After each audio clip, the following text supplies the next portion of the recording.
I don't mind sharing the debate if you just time. Okay, That would I'll be just great. do it one and we Yeah.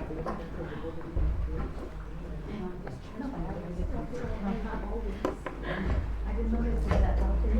No, I wasn't. I was just like, something good.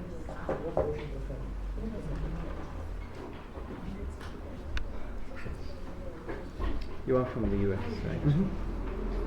Okay. Cool.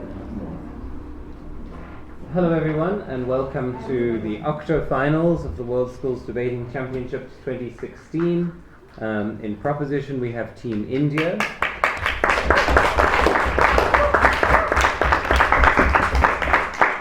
With Karthik Krishna Tadepalli in first speaker, Hemant Chakravarti in second and Dhananjay Ashok in third. And in team opposition we have New Zealand with Matthew Moore in first, Peter Mackenzie in second and Samuel Penno in third.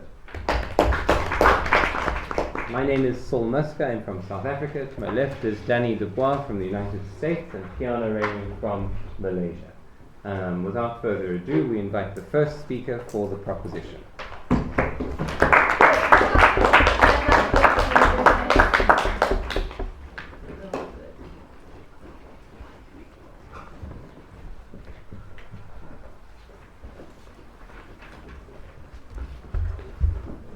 Wait, before we do that, could you just read out the exact wording of the motion? This House believes that large technology companies should refuse to provide data on their customers to governments, even if it involves refusing to comply with the law which compels them to do so. Okay, thank you.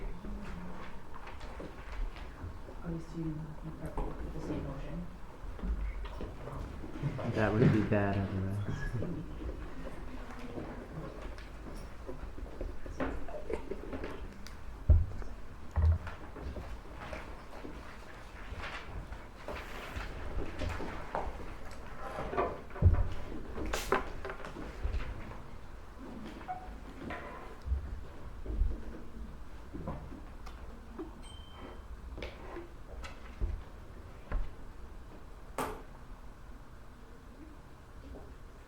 They know everything about you.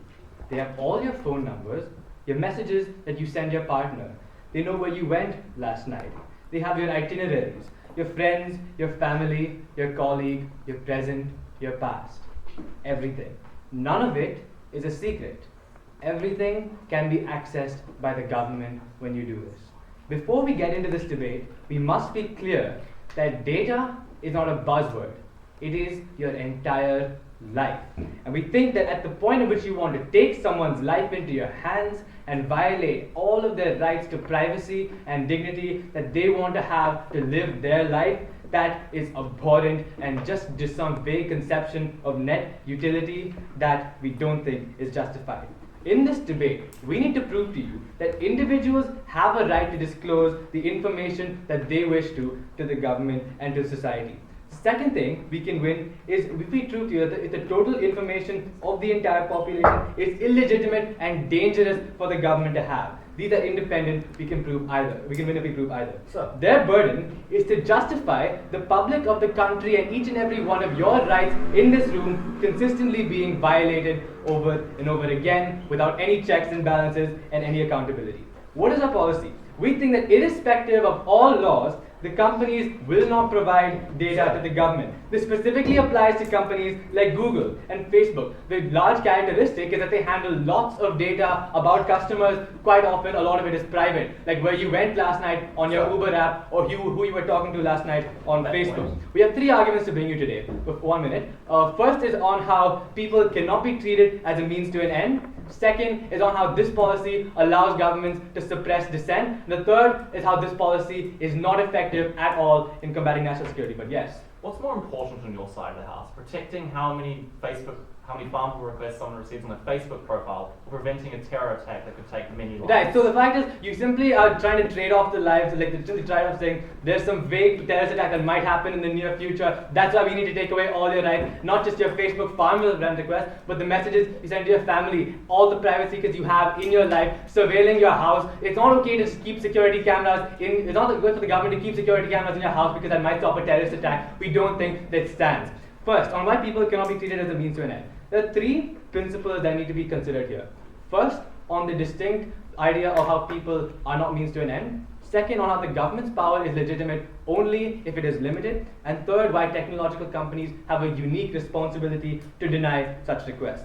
First, on why people cannot be treated as means to an end. We recognize that there is no moral superiority in saying that the privacy and the dignity of every single person will be coercively denied to service some abstract conception of national security, which nobody really understands, which is used as a blanket justification for every violation of civil liberties ever. The thing is, national security proclaims to protect the rights of individuals, but it's meaningless at the point at which you need to sacrifice individual rights to service national security. It doesn't matter, because people's rights are not battering rams that can be used to achieve some random common good that they didn't consent to. Like, for example, the fact that we don't accept racial profiling, because even though it might stop some criminals who happen to be like racially black or Muslim, we don't think it's okay for all people to have their rights to be stopped and frisked and to have their privacy violated, to have their individual liberties curtailed just because it might stop some crime. We don't think that's acceptable. The second distinct principle we have is that the government's power is legitimate only insofar as it's limited. The fact is, people didn't choose to be born. They don't give up all their rights when they're born into a state. They give up a limited number of rights, right? It's legitimate for the government to exercise a limited degree of power over you. But they want to give the government unlimited power. Like, it's illegitimate to say that the government can now do everything about your life. The government can change and the government can know everything about you and exercise complete and total control over you. We don't live in a police state. That's why we think it's illegitimate. That's why, for example, we don't think it's okay to have a security camera in every house just because you might catch someone coming home from like the grocery store one day with stolen goods. That's why we don't think it's okay. For example, if the police has a warrant to search someone's house, and then they go and search that one person's house and they don't find drugs or guns or anything, they can't search every house in the entire neighborhood because it might be in one of those houses. The fact is, it's only justified insofar as it's limited. Because when you make a principle universal, when you make this power universal, it becomes completely unjustified. Third, on why large companies uniquely have a responsibility. But yes. Do you think that it's the role of the people and of the law to hold governments to account, or the role of we think that in most cases they are not able to keep the government in account because of the existence of secret courts, for example, which approve such orders when nobody has ever heard of, that nobody even knows exist. The fact is, private companies, and this leads me nicely to my point as to why private companies have a unique responsibility. They own this data. They take this data from you as a consumer. That means they have a basic moral reciprocity, a duty to you as a consumer to protect that data. They've entered a contract with you, and you have a legitimate expectation that they will use that data with responsibility, that they won't use it against you or give it to a government that wants to use it to put you in jails, for example. And another thing is, they're the only ones who can. They are the only actors with the power to check the government and prevent it from becoming a completely police, authoritarian state that can control every single aspect of your life. That's why we think that large companies have a unique responsibility to take on this and to refuse what the government asks them to do as a basic form of civil disobedience against a policy that we think is unjust. On to my second argument as to why this enables the government to suppress dissent. This matters because this is not just set in the United States where people respect freedom of speech and like civil liberties, right? This is set across the world. China, India, Singapore, Malaysia, every single government or most governments in the world, the majority of them have some sort of political opposition and are willing to use espionage against them or to suppress them. Even in the United States, we saw with the instance of Watergate, where the government is quite willing to use data or to use espionage against political opposition. We think that given this, it's intolerable to expect or to give the power of government to suppress political opposition to them, given that they are often the targets of it. It's a complete conflict of interest and it leads to harm. How is this true? First, because the government can find out everything about political dissenters and bloggers. Like, for example, in China, when they ordered Google to provide them with the IP addresses of human rights bloggers who were criticizing the government for its actions in Xinjiang against Uyghur Muslims. What Google did was, what China said was, you need to tell us everything about these people so we can arrest them and lock them away and no one will ever know. The thing is, this is what happens when you give governments this power. This is what happens when you have a policy that allows governments to exercise unchecked power over their people. On a second level, it has a chilling effect. Because when people know that the government can access the technology, they can access the information on technology companies like on Facebook, they don't dissent. They refuse to actually protest against the government, given that they know they might be arrested and disappear one day forever. Furthermore, if you can be used to spy on opposition parties, it completely sabotages the democratic process and the political process and makes the entire process of democracy quite illegitimate, given that one side can spy on the other and completely reduce their rights. Finally, it's not accountable because the secret courts have proved these kinds of information. But on the comparative, when people can freely dissent, they can protest, they can change their government and tell the government to stop doing things like oppressing people in the Uyghur Muslim region. That's why we think it's important for the government to not be able to suppress dissent by just asking large companies to provide them data that they can use to suppress these people. Stand with your own rights.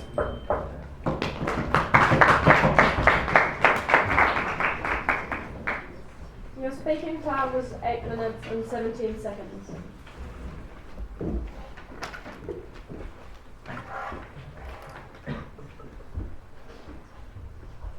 Thank you to that speaker, and we invite the first speaker for the opposition.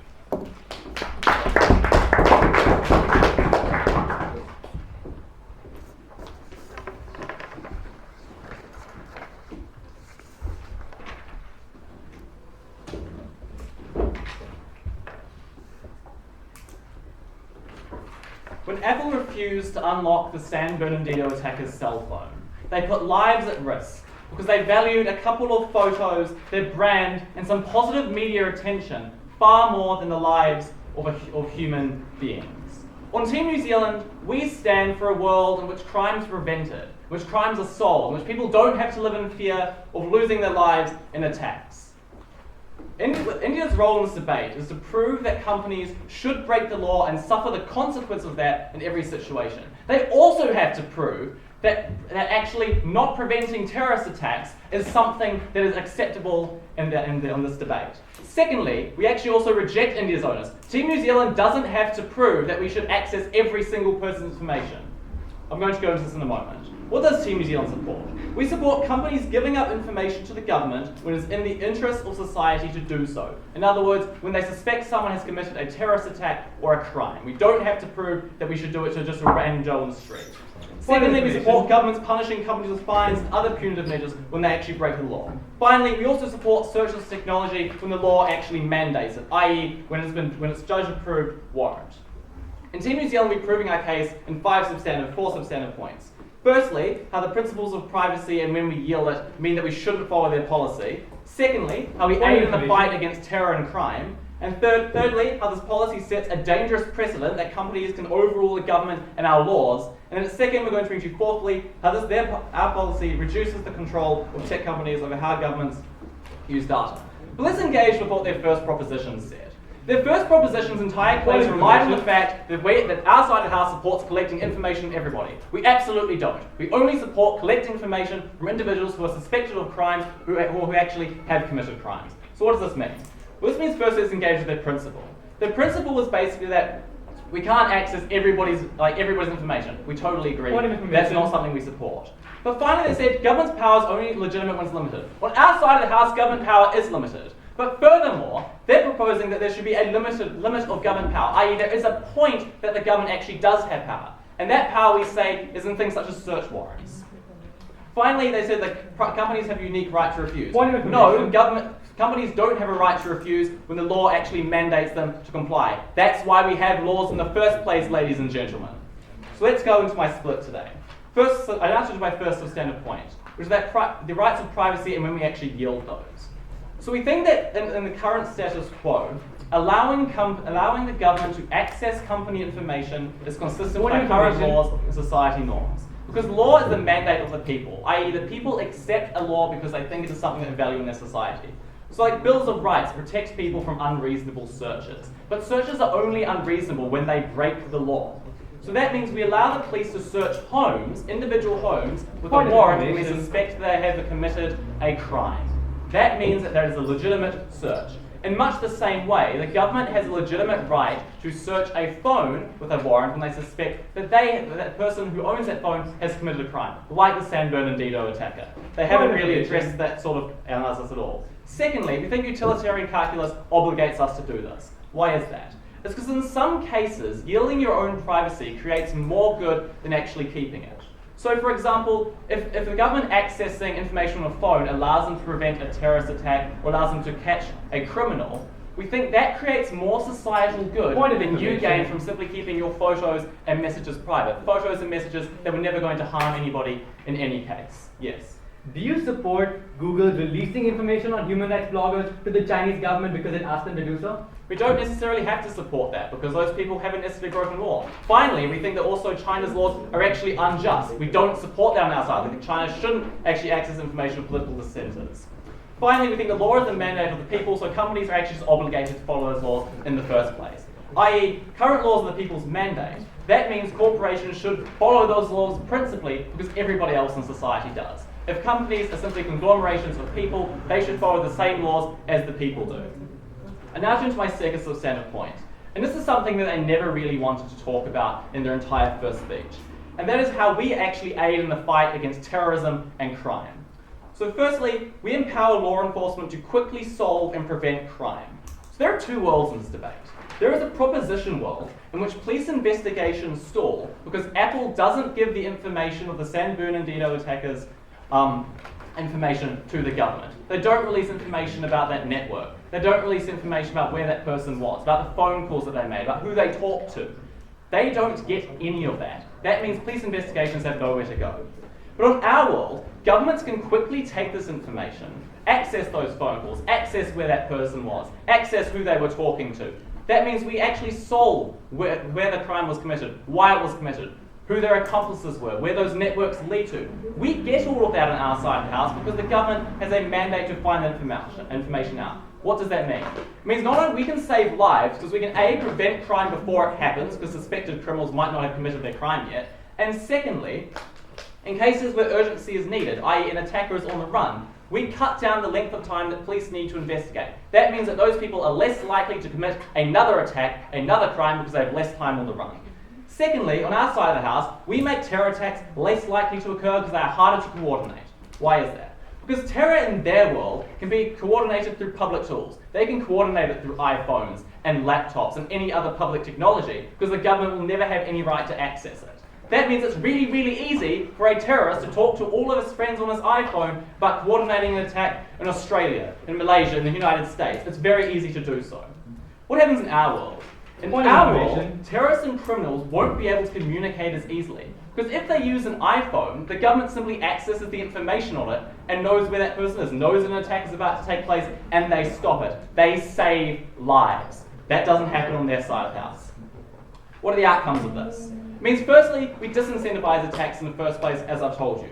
But secondly, it means we give law enforcement more time to solve crimes because they have less time because the terrorists are struggling to coordinate. Criminals will struggle to coordinate because they don't have iPhones or laptops to communicate with each other with. Finally, we think that government and corporations working together is a much stronger image of preventing terrorism than simply having governments and corporations fighting against each other all the time, symbolizing a society that can't solve any crimes and can't prevent them. Yes. In your work, can terrorists not use other methods of communication like the deep web that the government cannot check? Those mechanisms are much, much harder to use, right? So it's really difficult for governments to actually communicate about those, to actually access those things. But finally, we also think actually governments can access the deep web. Governments can access that information already under our side of the house. Now, actually, my final sort of standard point is that it sets a precedent for companies overruling the government. The law is the written form of the people's will, and is the most important thing in our society. Their policy disempowers the government because it means that companies like Apple and Microsoft can simply refuse to obey laws whenever they wish. That means big and powerful corporations can repeatedly challenge the government over foundational principles of our society. That means that those companies can challenge the government on other things. It means they can lobby the government and say, we might give you our data if you give us this, because it's recognized that corporations aren't these great principled services, they want profit. That means they're going to do things that actually don't help the consumer, they harm them. On our side of the house, we save lives by preventing terror and crime. On their side of the house, they do nothing. We're very proud to oppose. Speaking time was 8 minutes and 10 seconds.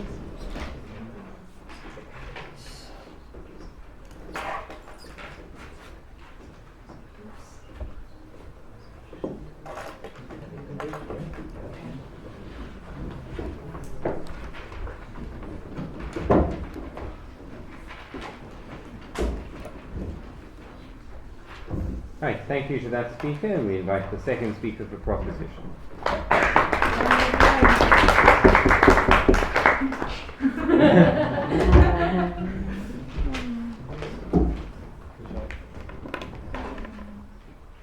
Can you see that? Is it? I'll stand on the side so that you can see me. Well, we can see you. Can you see your notes? Okay. You can use the corner of that table if it's easier. It's fine, it's fine.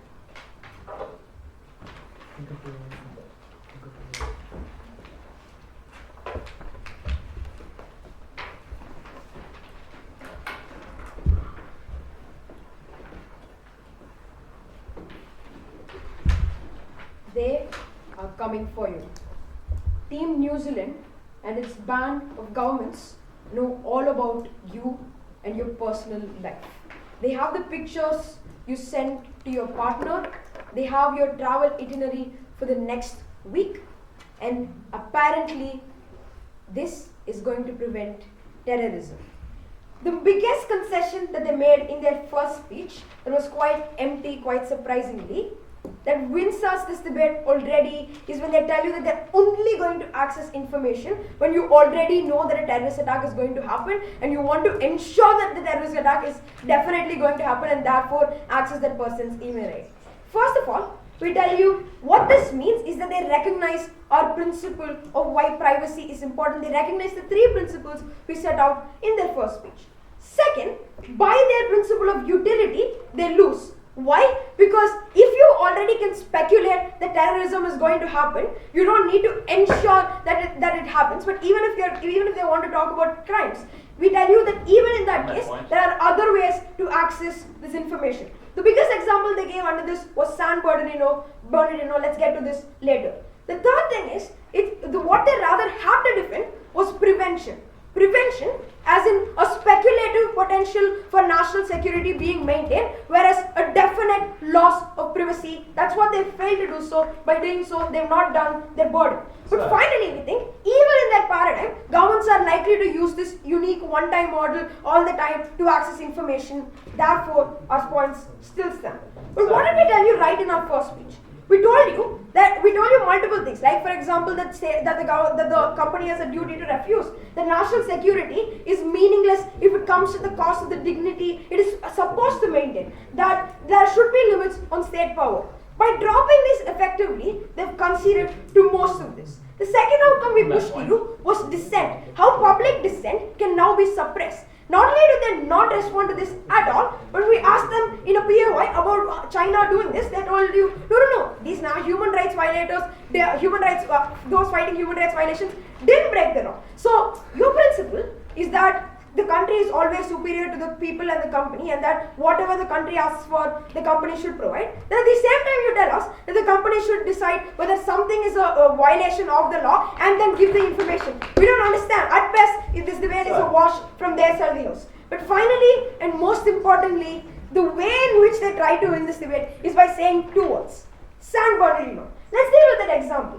We think what they fail to understand, here's a fact check for them, what the encryption code that the FBI was trying to access from the Apple company was a universal encryption code that could have opened any iPhone on the planet. That could have been my iPhone sitting right here, could have been yours. That is to say that the principles of privacy about massive harm that they do, that we set out in first speech, still stand, and because we should not allow any states to access every part of your private information, we have already won.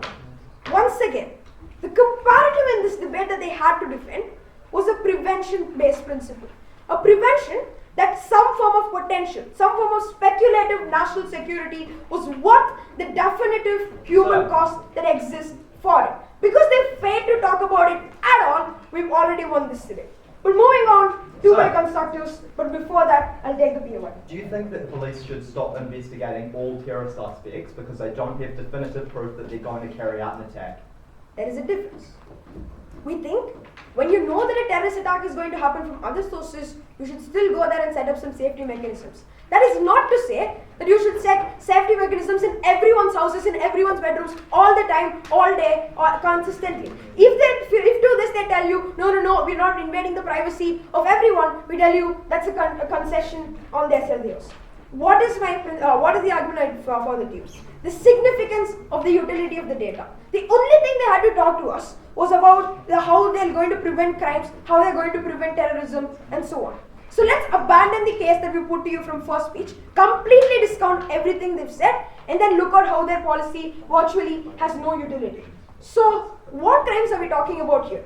Already the list of crimes that you can prevent using this data is restricted because you can only prevent premeditated crimes. That is to say that often only by their definition premeditated and long-term long-distance communications are being accessed by them. Therefore a majority of crimes, like for example murder, are dropped off when a single person murdering doesn't text themselves on Facebook saying, I am going to murder this person, hey state, come stop me. But secondly, therefore the biggest example that they had further on their surveys, terrorism.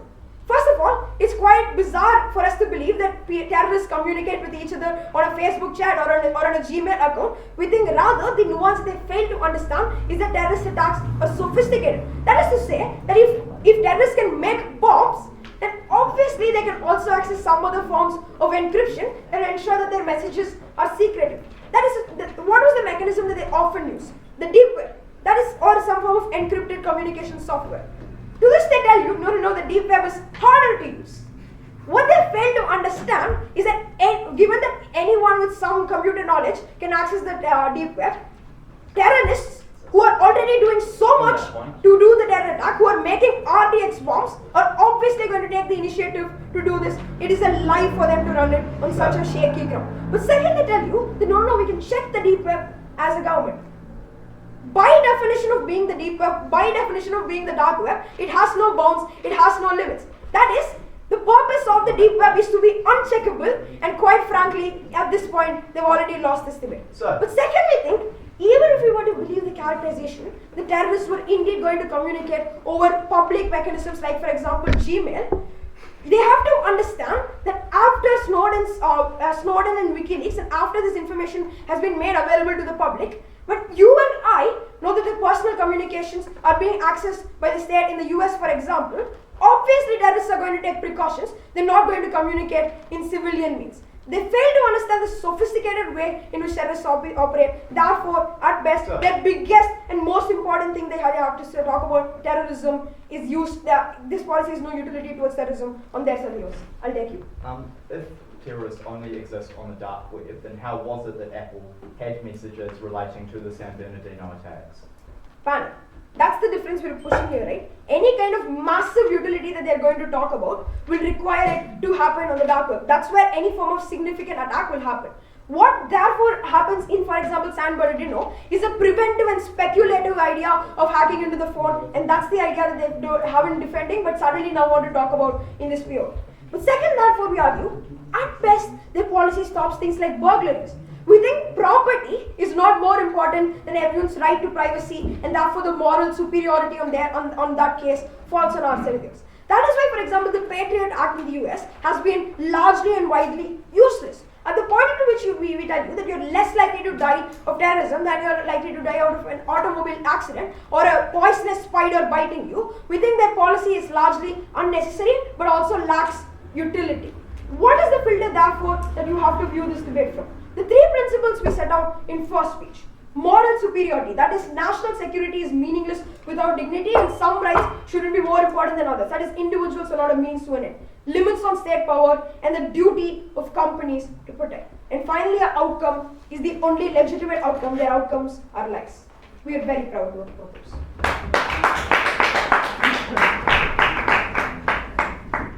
Speaking time was 8 minutes and 14 seconds.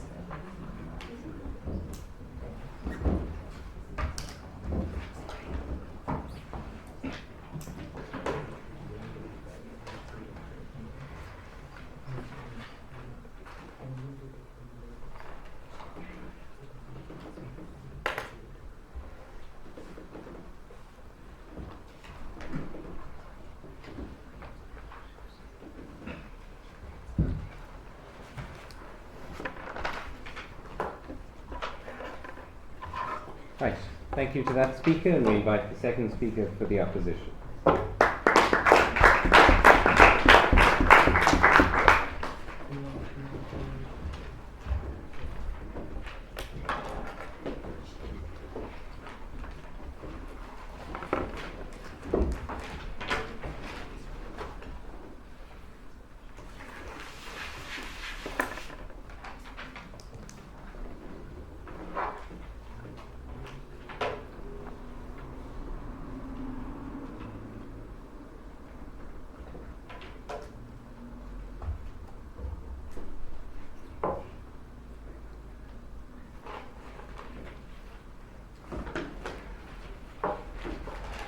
In the modern day world, many technology companies around the world already violate their consumers' privacy. They sell personal data to companies all around the place. That's what Facebook does to advertisers, that's what Google does for advertisers. So why would a company refuse to comply with a government request for information? Because they value their brand and the media attention that comes from holding out. Now, that's an acceptable motive in some corporate decisions, but it is reprehensible when it motivates sacrificing the opportunity to save lives. That is what the opposition need to stand for on their side of the house. That is what they have failed to do so far. Over the course of the speech, I'm going to do a number of things. First of all, I'm going to engage in some comprehensive rebuttal of their case. Then I'm going to engage in my substantive split, how this reduces the control of technology companies over how the government uses data. And that's really important because it directly addresses a lot of the material about how the government is going to use this to suppress dissidents. We disagree with that anyway, but it still addresses it. So now, I'm going to move exactly onto that point, how apparently this allows government to suppress dissent. Now let's be very clear, most governments don't suppress dissent in this way because of checks and balances, because of the existence of judiciaries, because of the existence of legislatures, because of the existence of opposition parties, of groups, like even anonymous, people who are going to stand up to the government and stop them. That still applies on our side of the house. But two, if an authoritarian government exists, they're going to hack the data, they're going to exploit the data anyway, because that's far simpler than getting consent from technology companies. That doesn't change under their side of the house. Authoritarian governments don't fall into this debate because they engage in those immoral behaviours anyway. What we're really talking about in this debate, and what you have to judge this debate on, is the actions and behaviour of democratic governments that follow the rule of law. They're trying to manipulate this debate and put it into somewhere where it shouldn't be. Further, my substantive talks explicitly about how under their side of the house we incentivise the exploitation of data by government, and how we prevent technology companies from providing accountability and influencing the use of that data. Then they spoke about how individuals have an unassailable right to privacy. Let's be very clear. First of all, they have consented. Laws represent the manifested will of the people. So through having these laws, they have consented to that violation of privacy in individual and specific situations, like we laid out to you at first, where we're going to have a judge give a warrant to do so. Secondly, the rights of safety for many are much, much greater than the rights of privacy for one. Because the rights of privacy violating somebody's right to life is simply unjustifiable. But thirdly and finally, rights only exist insofar as they promote a social good. Unassailable privacy does not promote a social good.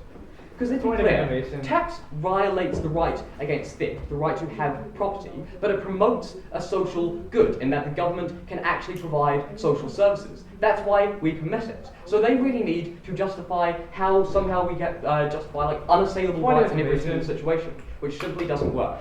Then they've engaged in some scaremongering about how the government will access all data. Now that's just plain wrong, because we gave you at first an explanation about how a warrant it only allows specific inquiries, about how our judicial system is structured on the assumption that only certain pieces of information can be gathered in an investigation.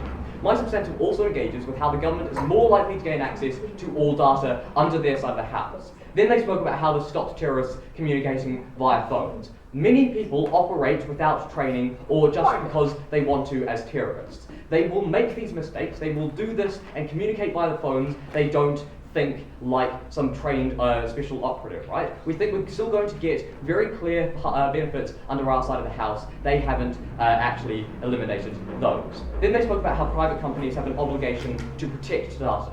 Now, let's be very clear. A contract does not represent a get-out-of-jail-free card. You can be called to testify in court, even if you have a non-disclosure agreement with somebody.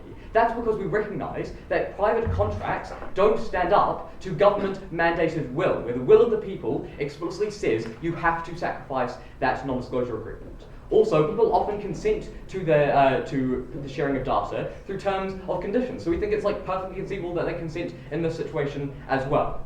Then they said that apparently we only said we're going to invade privacy when we know that terrorism is going to happen. Now that's an outright lie. We said we're going to invade this privacy when we have a reasonable concern, just like any other investigation by the police. They stand by never invading privacy without definite evidence. But then they also said that they support the police in response to a POI. That's a tension because the police regularly invade specific instances of privacy. They need to justify that tension in order to win this debate. Then they again lied by saying that somehow we said that tech companies will judge whether or not the law applies. That is again wrong. What Matt said at first is that if the law applies, which is mandated by the government and the judiciary, the company must apply. They have to stop misconstruing what we've said if they want to have a reasonable debate. Then finally they said that terrorists don't use communication technology, just the deep web. Well, first, surely some do, and that provides benefit. We know that they do because that's what happened in the San Bernardino case. We know that that's what happened because that has happened in terrorist cases repeatedly, but government has found valuable data. So they haven't eliminated the benefit that we provide. But if others are using the deep web, we support means to investigate that. It's just not what this debate is about. Having established all of this, I now move on to my substantive point. How this reduces the control of technology companies over how the government uses data. Now, the opposition want to stand on principle, but the problem with that is that refusing to comply with government alienates that company from the government, and means they lose control entirely over how the government uses data. I'm going to explain that using two mechanisms. First of all, this gives the government an incentive to develop means of circumventing the company entirely.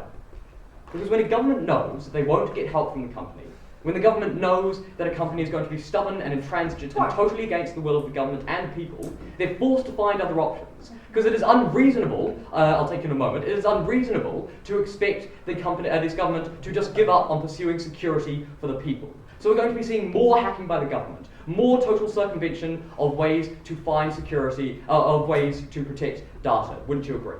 You say that the laws are representative of the people, and then your model say that the judiciary is going to be doing this. How does the judiciary representative of the people? Because the judiciary interprets the law of the people. They don't understand how the judiciary interacts with the law. That's not our fault. But what happens is the people give a law, then the judiciary interpret that law in certain situations. They really need to look at a law textbook clearly. So when the government engages in more hacking, the government is likely to gain access to more data than otherwise, whenever they want. That means the company doesn't know when they're accessing data and can't hold the government accountable and make sure that they have a warrant. That means that the principal stand that the opposition is taking is really unhelpful because it means that the government is going to be able to get access to more private data, which isn't what they stand for. So the checks and balances that are necessary in our system are destroyed by the affirmative T. Secondly, this pits the company and the government against each other. Under the status quo, when technology companies provide data, they send people to oversee the use of that data. They are in constant email contact, they provide advice, and they are able to influence the actions of the government by working as an ally. When the government and company are fighting, however, cooperation is impossible. Now the government is unwilling to listen to the company's views because they see them as an enemy. That means the company can't provide any influence over what the government does with that data, any control over what the government is doing, any accountability to the people. The impact of this is clear. It means that the government still gets access to data, they simply waste time and resources in which we could save lives, and it means that the companies lose influence over how that data is used. The opposition want to stand on principle, but that principle betrays their very goals.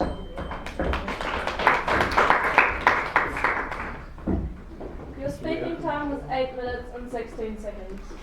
Would you mind just opening that door behind you? Very quiet.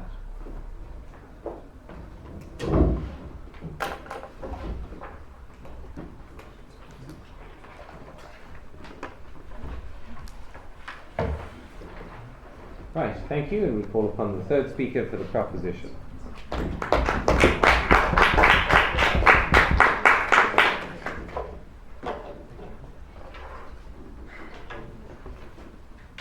We're extremely sad on side proposition that their last argument didn't feature earlier, because it basically contradicted their entire case, their entire line on how they believed up till now that governments were going to be responsible, that judiciary was a sufficient check, that the public was a proper check. That was what they've been telling you, panel, since the very beginning of this debate, that they trust the governments to be judicious and to take this information they want. They told you, they implied in a POI to our first speaker that they would rather not have companies being the ones who are a check on the government. And then what did they tell you in their last argument? They told you that governments are trigger happy. That when they feel that corporations are not going to comply with them, governments are going to go full dictatorship, hack everyone's phone, take all the information whatsoever. This is a principal contradiction of how exactly they've been portraying governments to you. Clearly, they've tried to portray both sides of this debate. They've portrayed the debate where the government is extremely responsible and is going to do everything for only the will of the people and try to win over there. And then they slimed and told you that for governments, governments are likely to be extremely trigger happy and that we need corporations to keep a check on them. They told this to you. They said that the companies won't be able to hold the government accountable, when in their first speech they told you they shouldn't be able to hold the government accountable. What are they saying is the question we ask on government. They are coming for you. That's what we told you throughout our entire speech. They are coming for your information. They tried to pretend throughout their entire case that they're not coming for everyone. But we'll show you clearly how their entire case has been hinged on outcomes. On one simplistic outcome of stopping terrorism and how that is actually not really true. And in that in itself, we'll win this debate. But before we get to that, let's look at a principal clash in this debate. Firstly, let's clear up this point on how they told you it's not like everyone is going to get their information released. That's not really true. We believe it's extremely likely that governments are going to go for everyone's information. Why? Simply because of the reason they told you in the last 30 seconds. Power is corrupting. And the thing is, let's extend that principle really, and we'll see how that principle would actually have their side legitimizing the government taking everyone's information. Because the only one principle they gave to you on their side of the house was that public utility. That when you have information, and when you have this information, you're more likely to stop terrorist attacks. So then, let's ask them, why exactly wouldn't they, with their principle, take everyone's information? There's no real reason. I'll tell you why they wanted to caveat that out. Because they acknowledge that that's horrible. They acknowledge that people have dignity. They acknowledge that individual people have dignity to keep it. The natural extension of their principle is simply that the government should be able to treat everyone as social battering rams and take all of their information and use it for themselves. That is a principal contradiction they have failed to realize throughout their principle at the end of this debate. What have we told you under the principle? Firstly, we told you that peoples are not a means to an end, but rather the people are an end themselves. No, we reject that idea that taxation is for public good. Taxation is a symbol that you owe the state something for the state's welfare to you. And that is a responsibility and moral reciprocity that you give to the state. It's not for some abstract public good which they claim on their side of the house. People themselves are an end. We believe they have dignity, they have privacy. It's not just they're not utilities to be used for global good. We disagree with their premise on that side. And then what do they tell you? They told you that companies are illegitimate in refusing this.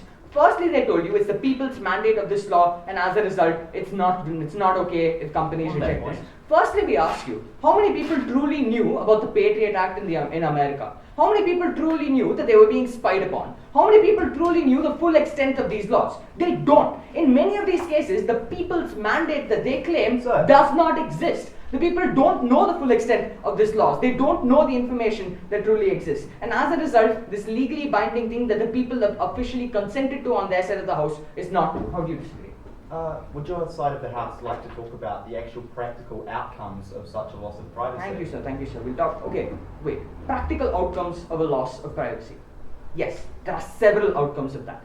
We tell you that it's extremely harmful for you as an individual if you can no longer feel secure sending your message to your wife or sending I love you if you think everyone can see it, if you think some government official can see it. We don't have to show you practical outcomes of every right. We tell you, we've told you from the very beginning of this debate that the right to dignity is a thing. The right to privacy, the right to be yourself is a thing if you aren't harming anyone else. Right? And the thing is that they've insufficiently developed on their principle on that point. And we tell you that is inherent and they deserve this right. So basically on the principles, we've shown you that they essentially have no principle. Utilitarianism was their principle. All we need to do right now, apart from already showing you that people have inherent rights, is to show you that this utility they claim on their side is minuscule at best. Okay, and we're exactly going to do that. But before we do that, let's talk about a more important part of this debate, that is suppressing dissent. What did we tell you? We told you there is a conflict of interest that the government should have this power, and that it's extremely likely for them to use it, because power corrupts individuals, and power makes them, and this power makes them absolutely unaccountable. Who do they say would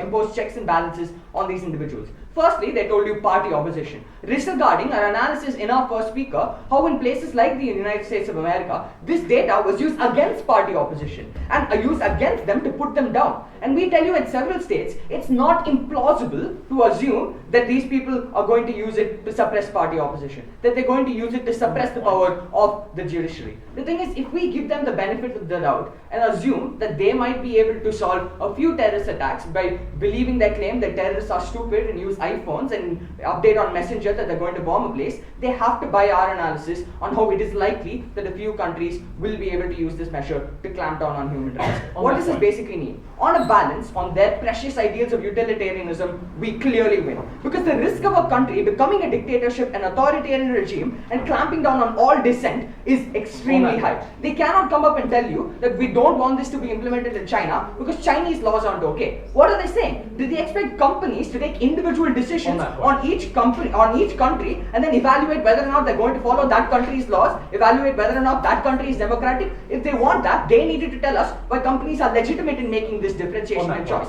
and they haven't really done that. So basically what we've shown you is that there is a strong likelihood that this could be used to take out dissent, and that's extremely important, simply because it violates all principles of choice, of democracy, of human rights. It buys itself into an extremely horrible outcome. We do not support that. So the last point on utilitarianism, their supposed utilitarianism. Firstly, let's establish that in their second speaker, they conceded they're not stopping any real significant terrorist attacks. Because they told you that sure, real terrorists might use the deep web, people who know what they're doing, people who can actually make bombs might use the deep web. We're just hoping that a few people who think they want to do something and don't know what they're doing will use their iPhones, and as a result, we might be able to catch them. Here, they've conceded that a large part of their supposed outcomes from their first speech don't really last anymore. They don't stop any Paris attacks, any Belgian attacks, they don't stop any attacks that could have any massive significance. And as a result, on the balance of rights, they're already losing when they lose out on their massive impact which they proposed to you in their first speech. Okay, their only example really was San Bernardino and how Apple had information on this person's phone. But the truth is, they didn't. The truth is, even small actors like the shooter in San Bernardino encrypted the phone. The thing is that people aren't absolute idiots. They're going to keep down on this information. And if they are absolute idiots, then there are multiple other ways, we told you in our second speaker, that the police can better regulate them. The thing is that their utility, which they supposedly claim on their side, is horribly low. But there is a massive harm, however, of states suppressing dissent. On utility, we win. And on principle, it's uncontestable. And as a result, we proved that they're coming for you. We proved that they win this debate.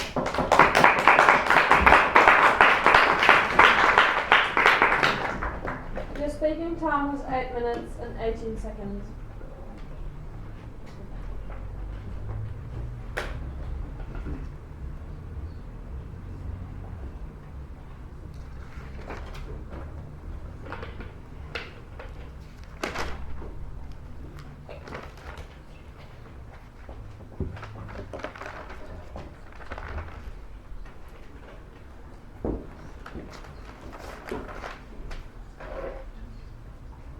Right, thank you to that speaker, and we invite the third speaker for the opposition.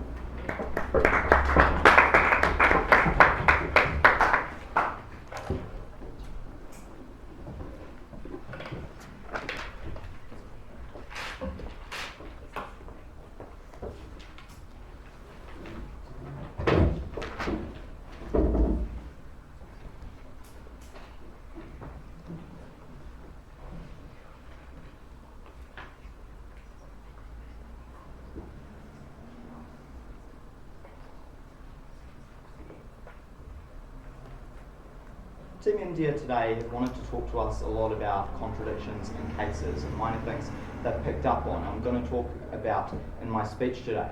But let's talk about the fact that Team India came up and stood in front of us and told us the right to privacy is fundamentally unalterable. There is no situation in which you can ever breach someone's privacy. That's the very first thing they said.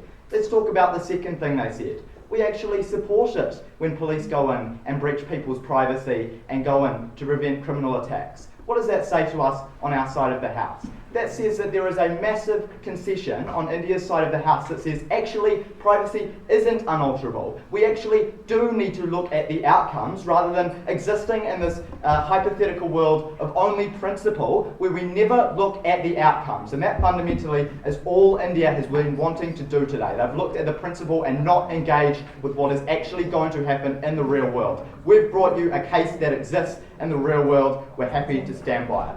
So I have two questions in this debate.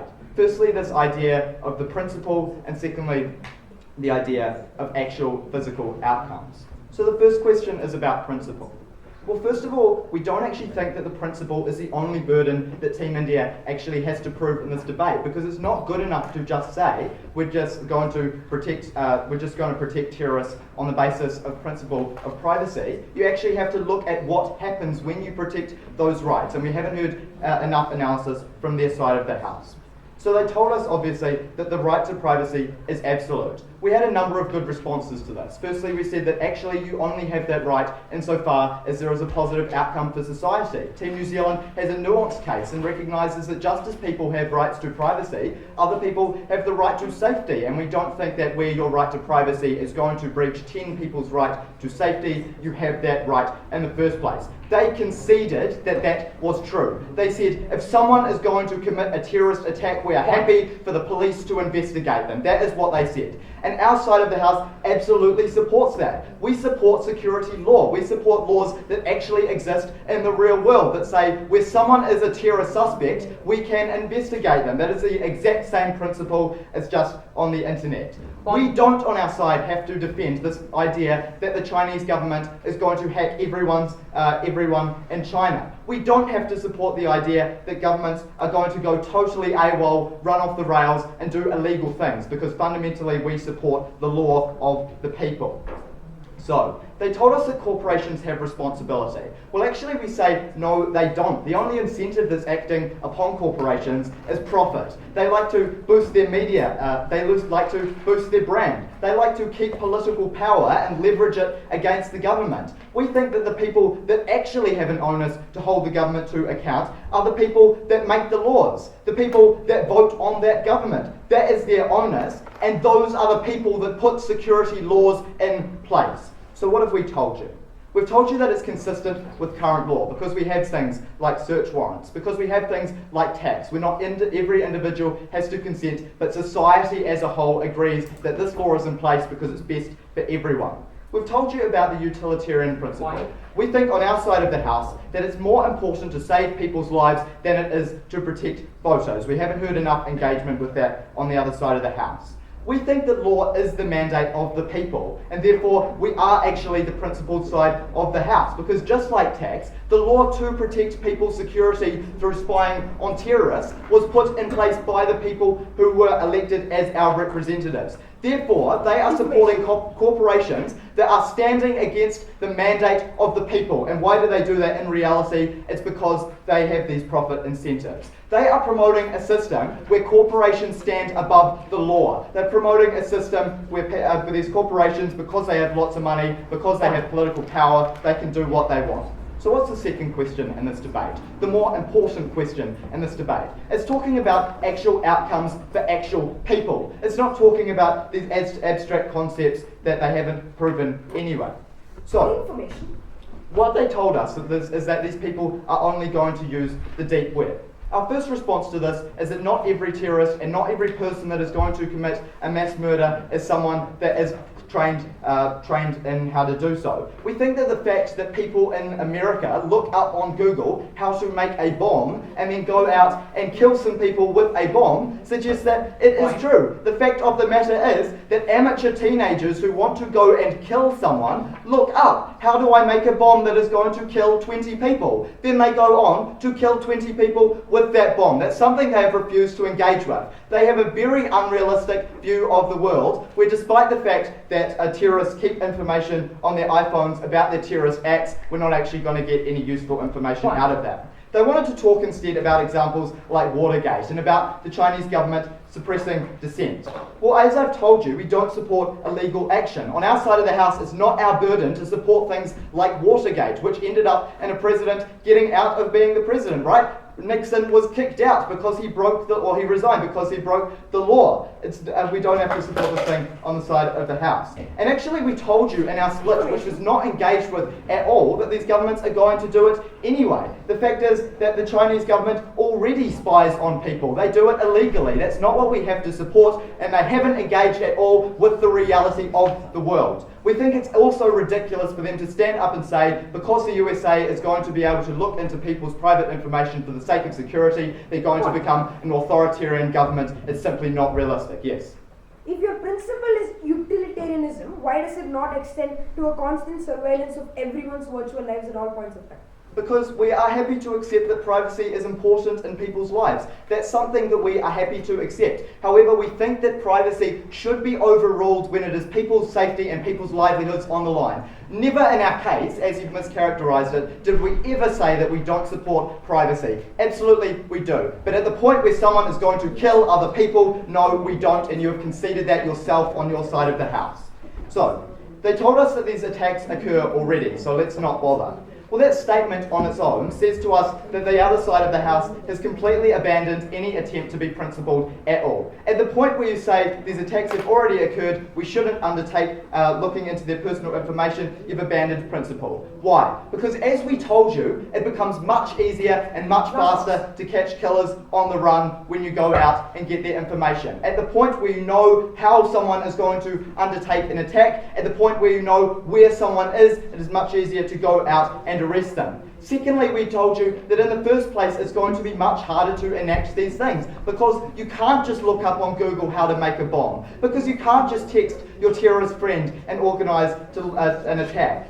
And we also told you that we have a significant disincentive for these terrorists because suddenly we have an image of a society that is actually united against terrorism. They haven't engaged with this at all because we don't think that a society where you have corporations fighting for their own political power to leverage it against the government, as we told you in our split, is going to be one where we disincentivize people. So they finally told us in a POI what the actual outcomes of a loss of privacy were. It was things like feeling uncomfortable when you sent messages to your partners. And we think, yes, that is the case. But we don't think the feeling of a terrorist, of feeling slightly uncomfortable sending a naked photo to their partner, is actually more important than someone's life. On our side of the house, we stand for a realistic world where we save people's lives. On their side, they stand for hypothetical principles that do nothing for people. Thank you.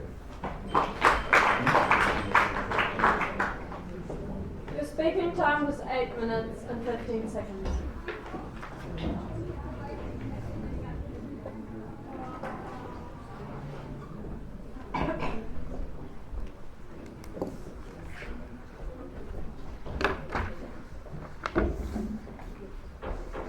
Thank you to that speaker, and we invite the opposition reply.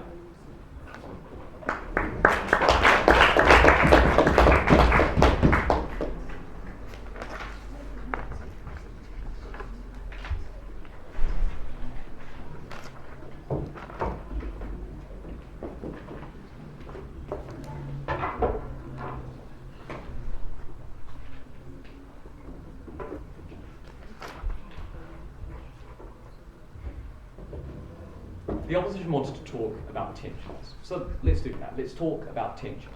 They stood for unassailable privacy 1 minute, then the next minute they spoke about the need for an operating police force, for a police force that can intervene, can violate privacy, can conduct investigations. That is a tension they never explained. That is a tension they never justified, and that is a tension which explains how our principled point still stands and our outcomes point still stand in this debate. From those alone, we ought to win. Over the course of this leader's reply, I'm going to do 3 things. First of all, I'm going to engage in how will government use this data. Second of all, I'm going to engage in the principal points within this debate. And thirdly, I'm going to engage in what the practical outcomes of this policy are going to be. So first of all, how is the government going to use this data? Now, the opposition want to speak about how the government is going to use this to suppress dissent. This is stuff that they brought out at first and which just kind of trickled away over the course of this debate. Now, let's be very clear. Most governments don't because of the checks and balances we have in our society, and those still apply. Secondly, as I told you at second, in which they never responded to, authoritarian governments are going to hack data and exploit data anyway. So it isn't relevant in this debate for them to talk about that, because authoritarian governments want to circumvent the authority of technology companies anyway. Also, my substantive point addressed exactly how the minority of situations when authoritarian governments don't respect the law, because it explained how, under their side of the house, we don't allow technology companies to influence these governments and hold these governments accountable by telling of violations, because they don't know when those violations are happening. They don't know when their data is being used. Then they spoke about how the government is apparently going to access all data. Now that's very clear. As we said at first, and as they consistently refuse to recognise throughout their case, they won't because the government requires a warrant. In a few cases where the government does it without requiring a warrant, the only way that technology companies will know about that is when the government asks them, when the technology companies have an opportunity to investigate that. That doesn't happen under their side of the house. So the only way to make sure that governments use data effectively and in the correct way is if you take our side of the house. Secondly, this idea of principle. Now, the key point over the course of this debate was that the right to privacy is unassailable. We disagree for 4 key reasons. First of all, because most people have consented through the creation of laws. Either directly they knew, or they voted in representatives to represent their will and create laws that represent them. They've consented to this violation of privacy in specific cases. Secondly, no right is unassailable because they have to balance against each other. Because the safety of the many is far, far greater in utility than privacy for one individual. That's why we don't have unassailable rights, because we recognise that that's just an impossible feat to achieve when we want to balance other rights as well. Then they had that tension about how they support unassailable privacy and the police. That's impossible. They made a massive principle concession there, and they never justified it in this debate. Their only attack on utility was the concern that we take all the data of an individual, which we aren't, as I've already explained. So we can clearly see that that principle falls to us as well, that the safety for the many outweighs the privacy of one. So finally, practical outcomes. Now, we came up to you at first and gave you this really strong point about how we're going to encourage the fight against terrorism, because we get massive utility from this data. We're able to investigate those who we have a reasonable concern about and stop them, and we're able to investigate after the fact and find new suspects and new concerns and stop those as well. Further, we dissuade terrorism because now the society is unified, a point which they never responded to.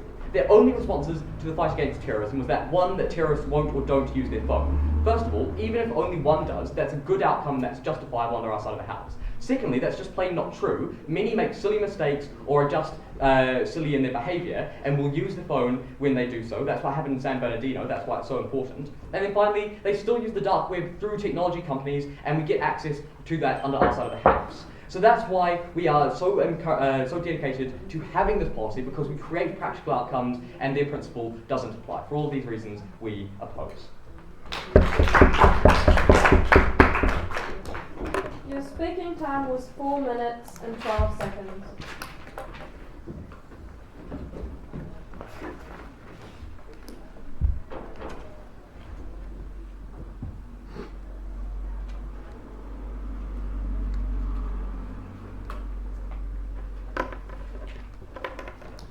Okay, thank you. And to close the debate, we invite proposition reply.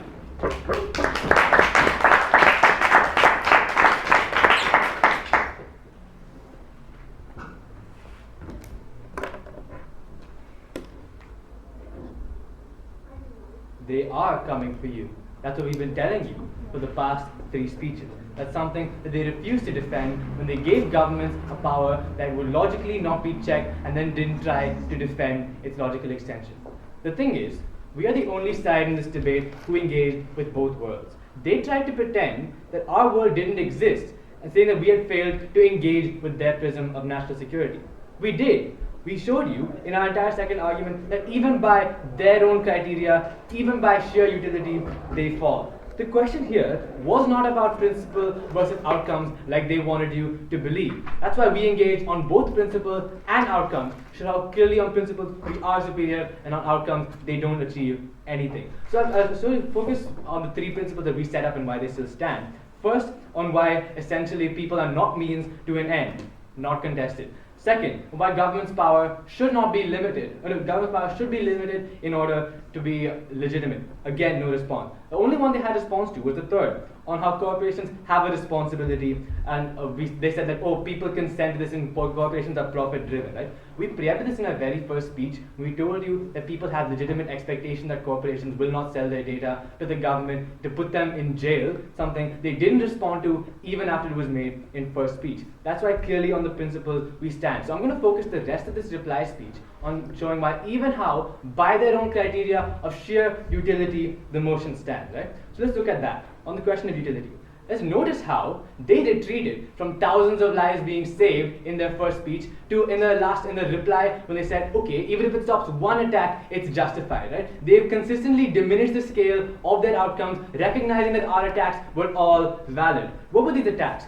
First, on the deputy's argument on how data is not necessarily helpful, right? We told you about how deep web and encryption exist as alternatives to what these large technology companies do. They simply didn't understand it. They said, oh, governments can control the deep web. False. That's a lie. That can't happen. By definition, no one can access it. No one can control it. If you use communication on the deep web, no one can do anything about it. No technology company, no government. That means you are completely unaccountable. You can plot any attack you want. They can't stop that. Then they retreated and said, not all terrorists use the deep web, right? Again, a concession. If you can Google how to make a bomb, then clearly you can Google how do I access the deep web? How do I encrypt my communications? Even by their own criteria of these limited people who just have who have a short attention span and want to Google something and then blow people up, even those people are simply going to do this once you implement this policy. Because what changes under their policy is that people know they can be caught if they do this. People know that tech companies are going to sell their data. That's why it changes. That's why there are examples of a status quo where people didn't know this don't stand at all. Furthermore, the thing is, we told you about suppressing dissent, right? They dropped this at LO, and then when our second speaker attached them on it, they again brought it up at DLO and have a hasty response of authoritarian governments are not part of this debate, and without simply telling us why authoritarianism is equal to good at hacking, right? The fact that China couldn't simply hack Google is why they had to ask Google for this data in the first place. The idea is tech companies can resist authoritarian governments, they can protect people's rights. That's something they didn't engage with. Furthermore, it wasn't just China, right? We set up from first speech that it happens in a majority of countries in the world. In India, in Malaysia, the kind of political opposition that the governments face is something that they do dissent. That's something they didn't actually contest, right? The idea that political opposition can be suppressed. Furthermore, on the idea of the only thing they said was that essentially the problem we have is that they said a dangerous power to the government, right? They said we don't have to defend governments misusing this power. But when something is a logical extension of what you support, how can you not defend it? When warrants are often made by secret courts who have no accountability, when warrants are often made and never rejected, in that kind of world, how can you have any accountability to the government at all? There's no reason to believe that setting this dangerous power to the government is going to lead to beneficial outcomes. By their own criteria, stand with your own rights.